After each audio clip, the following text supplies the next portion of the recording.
Hoje, só de propósito, eu não vou falar de novo.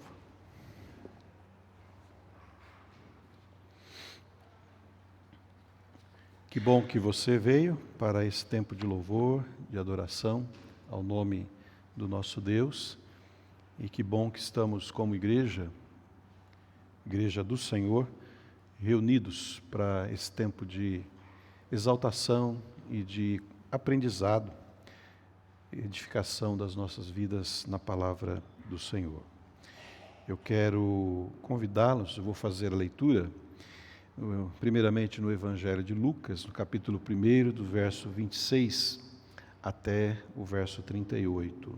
Verso 26 ao 38, do Evangelho de Lucas, capítulo 1, que diz assim: No 6º mês, Deus enviou o anjo Gabriel a Nazaré, cidade da Galileia, a uma virgem prometida em casamento a certo homem chamado José, descendente de Davi.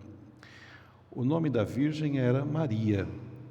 O anjo, aproximando-se dela, disse: Alegre-se, agraciada, o Senhor está com você. Maria ficou perturbada com essas palavras, pensando no que poderia significar esta saudação. Mas o anjo lhe disse: Não tenha medo, Maria, você foi agraciada por Deus, você ficará grávida e dará à luz um filho, e lhe porá o nome de Jesus. Ele será grande e será chamado Filho do Altíssimo. O Senhor Deus lhe dará o trono de seu pai Davi, e ele reinará para sempre sobre o povo de Jacó. Seu reino jamais terá fim.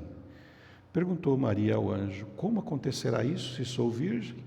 O anjo respondeu: O Espírito Santo virá sobre você, e o poder do Altíssimo a cobrirá com a sua sombra. Assim, aquele que há de nascer será chamado Santo, Filho de Deus. Também Isabel, sua parenta, terá um filho na velhice, e aquela que diziam ser estéril já está em seu 6º mês de gestação, pois nada é impossível para Deus. Respondeu Maria: Sou serva do Senhor, que aconteça comigo conforme a tua palavra. Então o anjo a deixou. E completando esta sequência de leitura, eu vou ler apenas um verso da carta de Paulo, 1 aos Coríntios, capítulo 1, verso 25, que diz assim: Porque a loucura de Deus é mais sábia que a sabedoria humana, e a fraqueza de Deus é mais forte que a força do homem. Amém. Você pode estar perguntando aí no seu íntimo, por que eu dei esse título para a mensagem de hoje? E quem acompanhou lá no grupo social, deve ter percebido ou perguntado que é isso, de chamar o Natal como a loucura de Deus. Esse foi o título, que nós lemos lá, Natal, a loucura de Deus. Há uma torcida de futebol, eu não vou dizer qual é o nome, que canta entusiasmada nos estádios, em alto e bom som, com toda a energia, com toda a voz que tem, e não se importam de ficar roucos quando cantam. Aqui tem um bando de loucos por ti. Conhece? Já ouviram? E eles se inflamam, com este canto. Aqui tem um bando de loucos por ti. Eu acho que os cristãos do mundo inteiro deveriam cantar mais ou menos assim, parecido com este cântico. Aqui tem um bando de loucos por ti, Jesus. Isso deveria ser um canto inflamado de toda a igreja de Cristo. Aqui tem um bando de loucos por ti, Jesus. Nós lemos a 1 Coríntios 1:25, e eu vou iniciar com esta leitura, depois nós vamos para a história de Maria e da notícia do anjo, porque o apóstolo Paulo fala aqui em 1 Coríntios 1:25, que nós lemos, sobre a loucura de Deus e sobre a fraqueza de Deus. Acabamos de ler isso.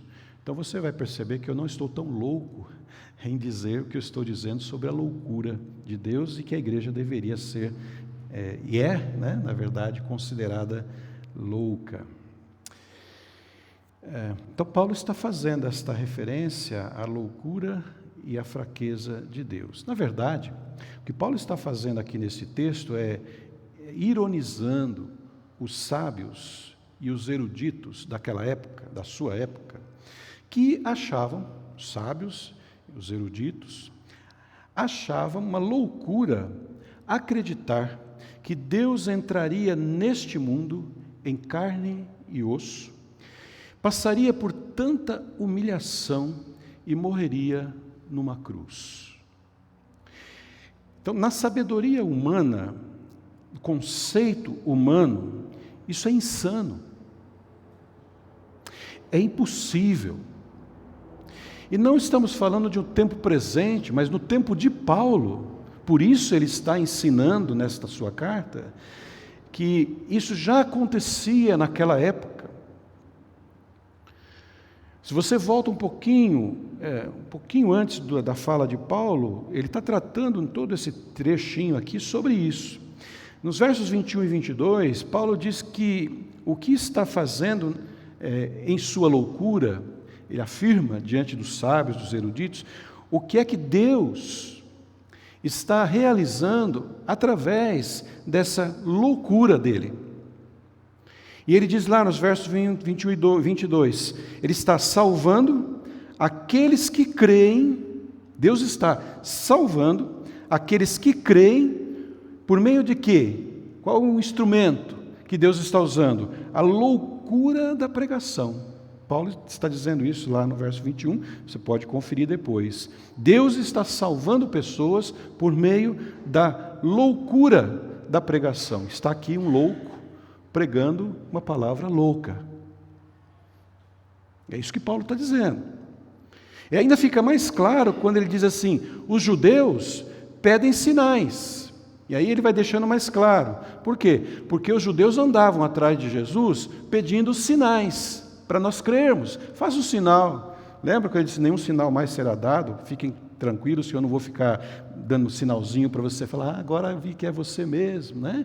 Nenhum sinal mais vai ser dado para vocês. Então Paulo está se referindo a uma prática daquela época, e ele diz assim, os judeus pedem sinais, e os gregos, com a sabedoria grega, né, com a inteligência, com a filosofia, procuram sabedoria. Então Paulo diz, os judeus estão pedindo sinais, e os gregos, os filósofos, estão procurando por sabedoria. Aí ele diz assim, mas nós pregamos Cristo crucificado. A minha pregação é sobre Cristo crucificado. E ele diz isso no texto, escândalo para os judeus e loucura para os gentios. Então quem prega esse evangelho, segundo a interpretação de Paulo, é louco aos olhos humanos. A sociedade muitas vezes, e a gente sabe disso, que o mundo aí fora às vezes olha para nós, aquele bando de louco lá dentro da igreja, pleno domingo, com um solão quente desse, 9 horas da manhã, podia estar na praia, podia estar passeando, podia estar em outro lugar, está lá, fazendo o quê? Nada, que valor tem isso, que significado tem aquilo lá, porque eles fazem. Então, Paulo está fechando o cerco em volta dos sábios, dos inteligentes, daqueles que pedem sinais, dizendo, esse evangelho de fato é loucura.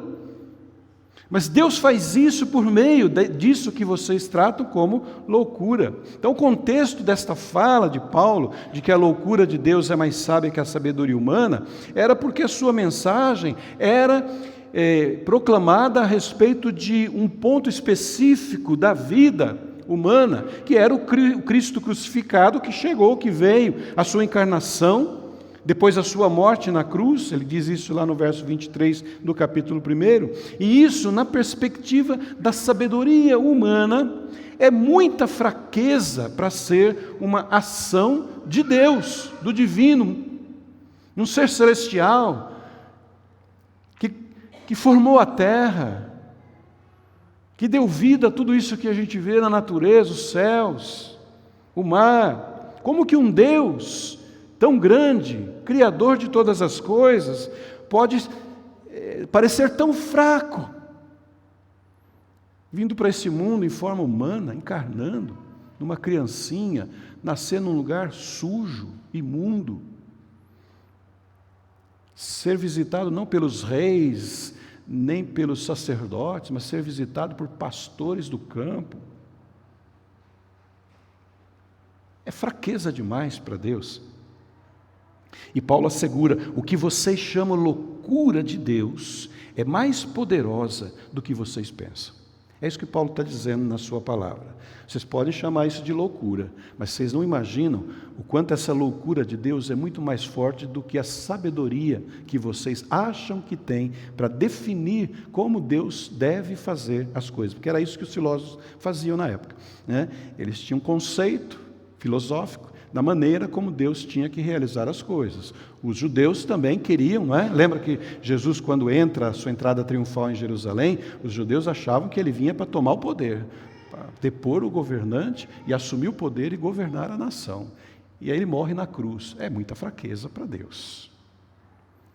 E Paulo diz assim: isso que vocês chamam de loucura e fraqueza, vocês nem imaginam quanto isso tem de força.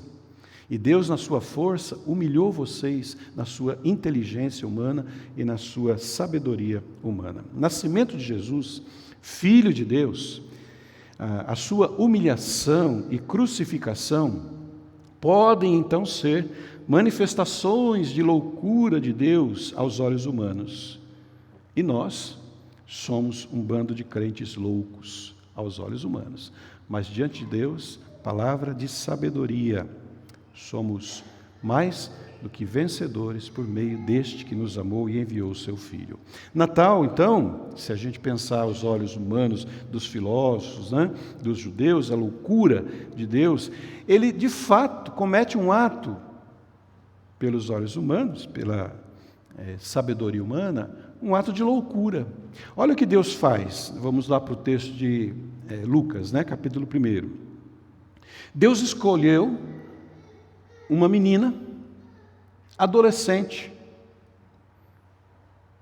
Maria foi especialmente escolhida para um acontecimento maravilhoso.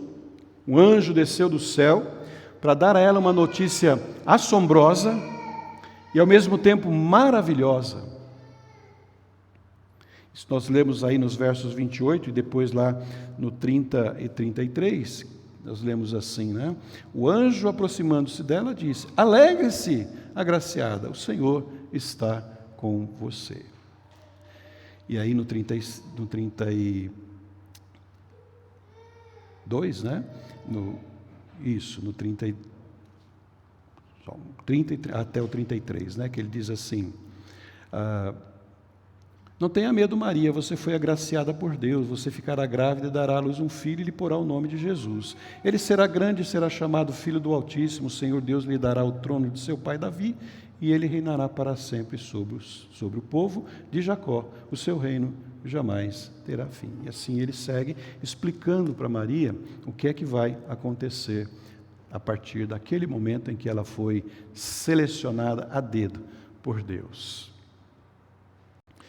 A Igreja Católica, desde a Idade Média, começou a reforçar um ensino de que Maria seria uma co-redentora, né, que ela estaria participando ativamente do processo de redenção da humanidade, que ela não tinha pecado e acabou tornando-a uma intercessora ao lado de Jesus, o que não tem fundamentação bíblica, mas essa foi uma doutrina instalada pela Igreja Católica a respeito de Maria.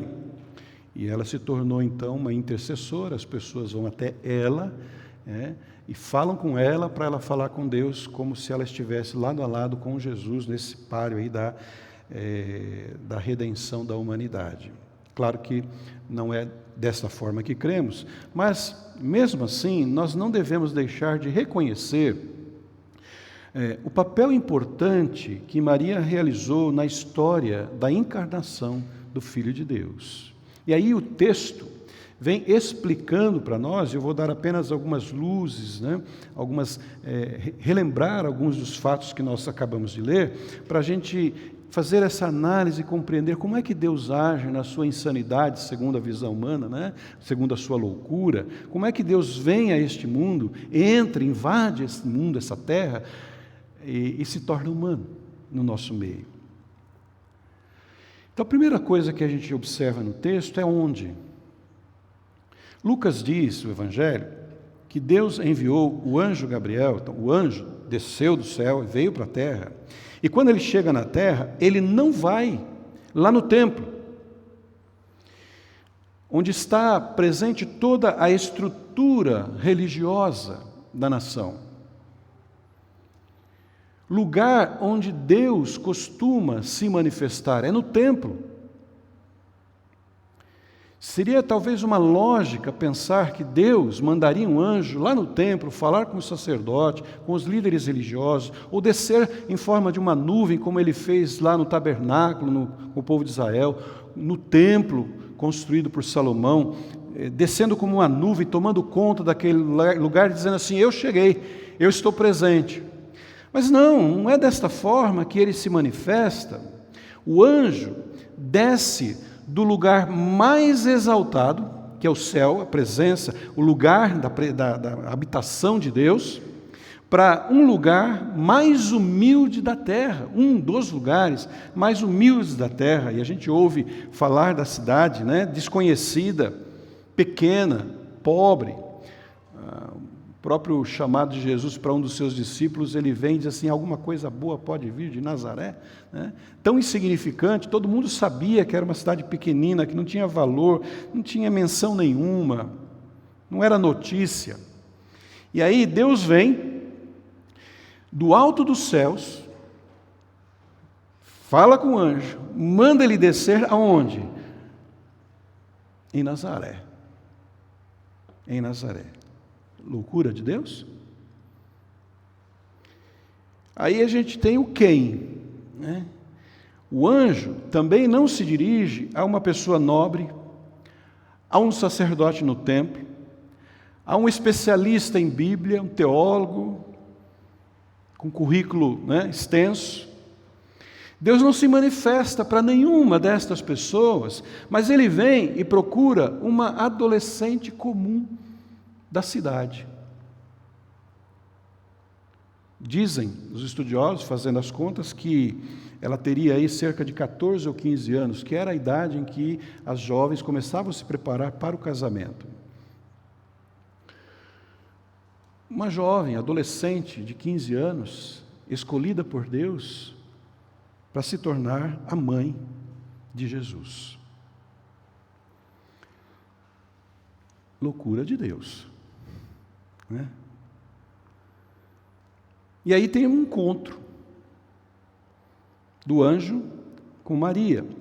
E neste encontro, o anjo já chega cumprimentando Maria com uma frase que, se ela soubesse o que viria depois, ela responderia para o anjo dizendo assim: alegrar-me com o quê? Se alguém chegar para você e dizer assim: hoje você vai fazer isso aqui, mas daqui 10 anos a coisa vai ficar tão ruim para você, você vai sofrer tanto, você diria assim: isso é boa notícia? Isso que você vem falar para mim, você ainda diz para eu ficar feliz, para eu me alegrar? Mas é assim que o anjo chega, falando com Maria, dizendo: saudações, minha filha, saudações, ou, segundo o texto e o original tem esse significado, fique feliz. Primeira mensagem, você tem que se alegrar. Por quê? Porque Deus vai revelar para você agora, através de mim, do anjo, algo tão importante, que a humanidade está esperando há centenas e centenas de anos.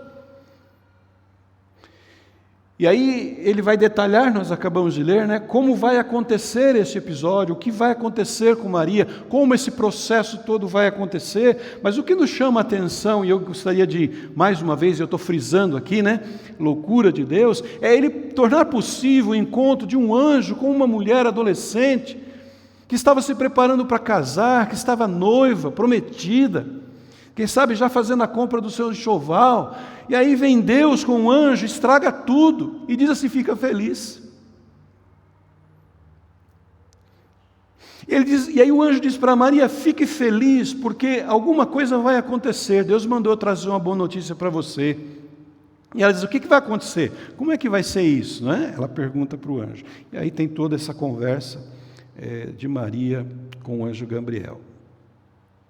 Então pensa comigo, o anjo Gabriel está na presença de Deus, lá no céu, lugar da habitação de Deus, lugar sagrado. Aí Deus diz para ele assim, vem cá, Gabriel, tem uma tarefa importante para você. Você vai descer para a terra, procura uma jovem lá, ela chama Maria. Não é para você escolher não, já está escolhida. Ela se chama Maria. E por meio dela, alegre o mundo, porque chegou a hora. Não é assim? O anjo desce, encontra Maria e diz, Maria, Deus mandou eu vir. Estou nem aí, foi Deus que mandou, Foi Deus que mandou. E eu vim falar para você que você acabou de ser separada para uma tarefa que vai alegrar não só o teu coração, mas o coração da humanidade, porque a hora de cumprir a promessa chegou. Ela, na verdade, Maria, será e se tornou o instrumento para Deus encarnar na humanidade. Você está familiar com essa expressão encarnar, É se tornar carne. O Filho de Deus nasceu no ventre de Maria, por obra do Espírito Santo, em forma de carne. Então, alguns teólogos dizem que isso foi um acordo da divindade com a humanidade, o Pai, o Espírito Santo, a Mãe Maria, e aí deu essa coisa maravilhosa do grande milagre de Deus na terra. Ela se tornou um instrumento para encarnar, Deus encarnou na humanidade. E aí essa é uma mensagem alegre.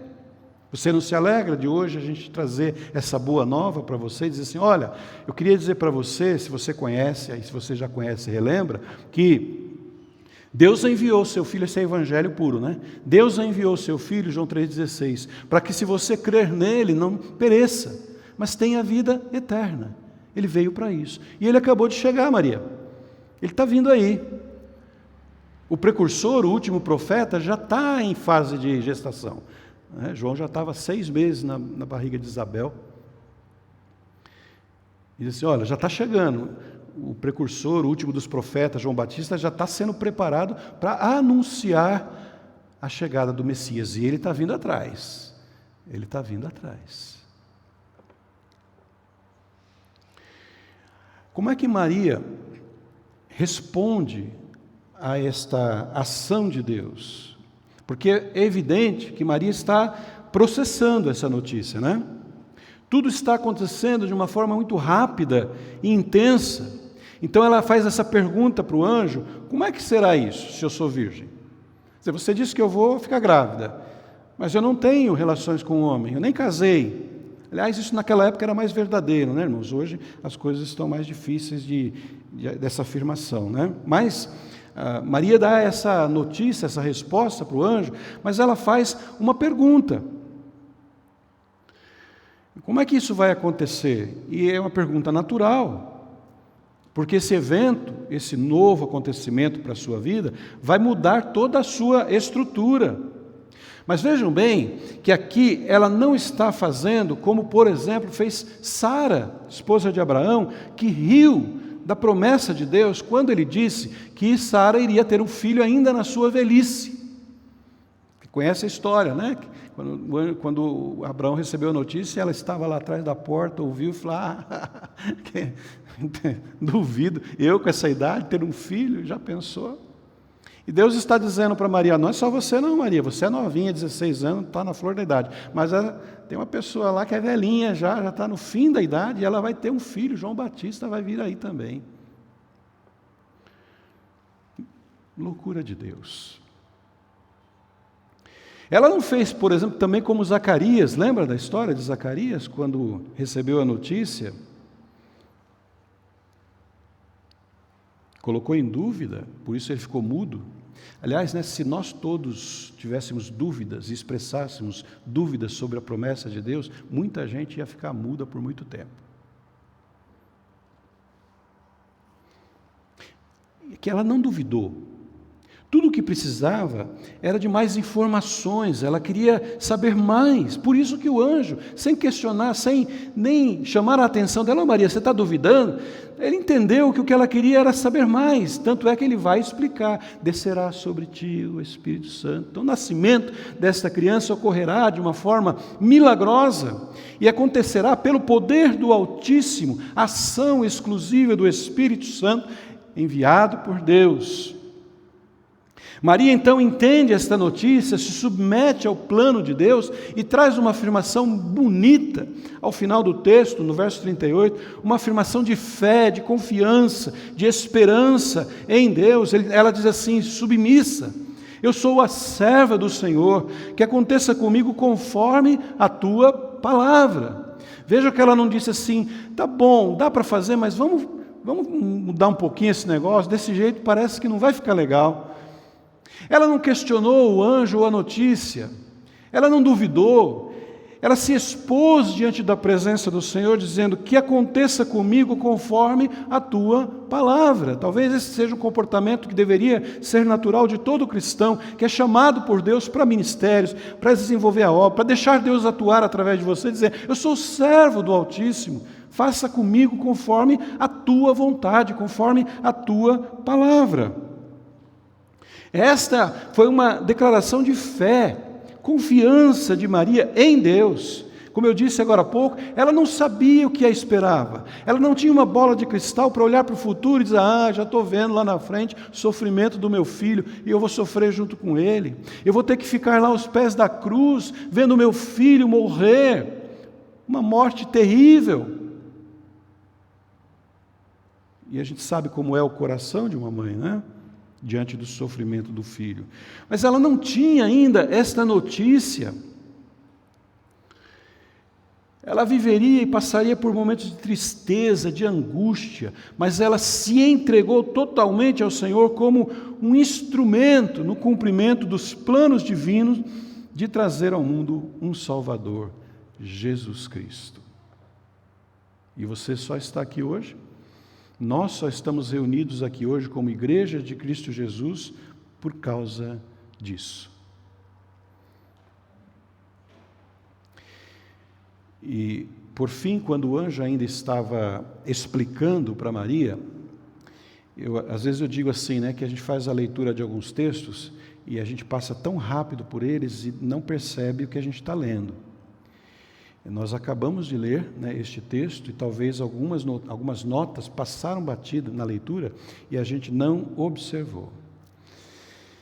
Eu vou dar só alguns detalhes rapidamente para você, que quando o anjo disse para Maria, Maria, você vai dar a luz ao Filho de Deus, e aí, sabe, você vai dar o nome de Jesus. Naquela época, os pais escolhiam o nome, né, dos seus filhos. Hoje é assim também. Mas é interessante porque o anjo diz assim, essa tradição de dar nome não é sua não, quem vai dar o nome para o seu filho é Deus. Eu já estou dizendo que essa criança que virá já tem nome. O nome dele é Jesus, Joshua. Tradução de Josué, que é Salvador. Então esse é o nome que Maria deveria dar, Jesus. E aí esse nome, na fala do anjo, vem acompanhado de um detalhamento de quem seria ele. Versos 32 e 33. Este será, vai observando, este será grande, grande. Será chamado Filho do Altíssimo. Filho do Altíssimo. O Filho do Altíssimo é Deus. E o Senhor lhe dará o trono de Davi. Promessa lá atrás do passado, né? O trono de Davi, seu pai. Verso 33. E reinará eternamente na casa de Jacó, e o seu reino não terá fim. Essa criança que Maria vai gerar tem estas características. Ele é grande, ele é filho de Deus, ele herdará o trono de Davi, não é o trono do imperador, é o trono de Davi. Ele vai reinar eternamente, e este reino não terá fim. Essa é a criança que Maria tem que gerar. Loucura de Deus? Ele será rei. O Senhor Deus lhe dará o trono de seu pai, ele reinará sobre a casa de Jacó para sempre, seu reino não terá fim. 3 vezes diz aqui o texto que ele reinará. Trono, reinará e reino. 3 palavrinhas no mesmo verso. E um comentarista sobre este texto, ele disse o seguinte, que não se pode dar a nenhum homem poder irrestrito sobre seus semelhantes. Isso é verdade, né? Não, é impossível dar a um homem comum poder irrestrito sobre os seus semelhantes. Mas, diz ele, se houvesse um rei que não fosse limitado na sua sabedoria, poder, bondade e amor pelos súditos, a monarquia seria o melhor de todos os governos. E aí nós lembramos quando Israel pediu um rei, todas as nações têm rei, nós queremos um rei, Deus disse, dá o rei para eles, Samuel. Eles vão ver o que é bom ter um rei humano. Porque ele recebeu o poder restrito sobre os súditos.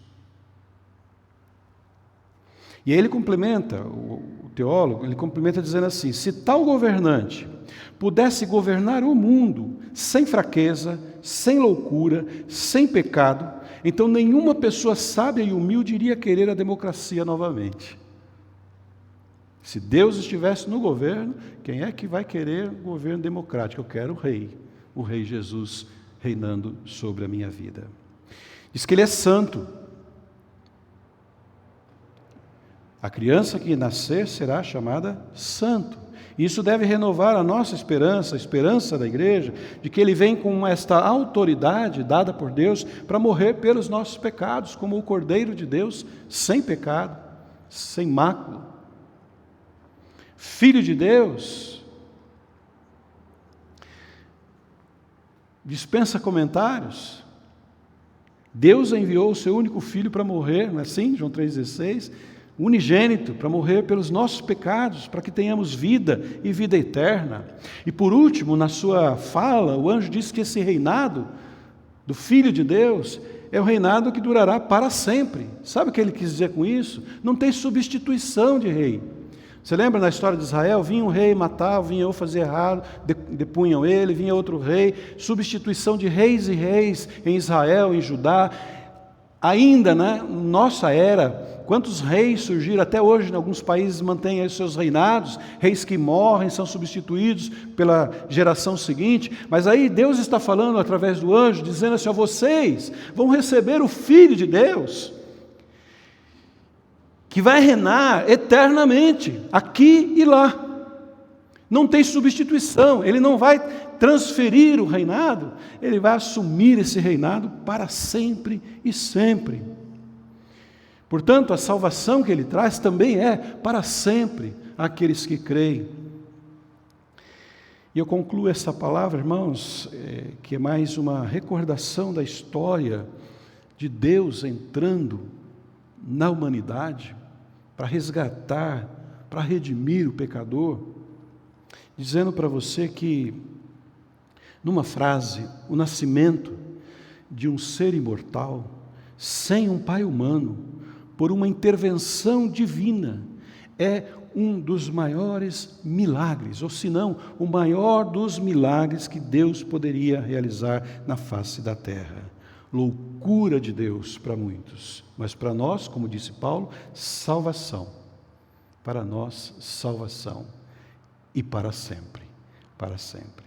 Então, nesta manhã, Deus nos fala através desta palavra, e se você crê nesta mensagem, meu convite para você é para que você deixe o Natal de Jesus, Natal de Jesus, acontecer na sua vida. Entregue seu coração, deixe que Ele complete esta obra e reconheça esta presença viva do Filho de Deus entre nós. Emanuel, Deus conosco. Amém? Quero convidá-los a ficarmos de pé e vamos cantar juntos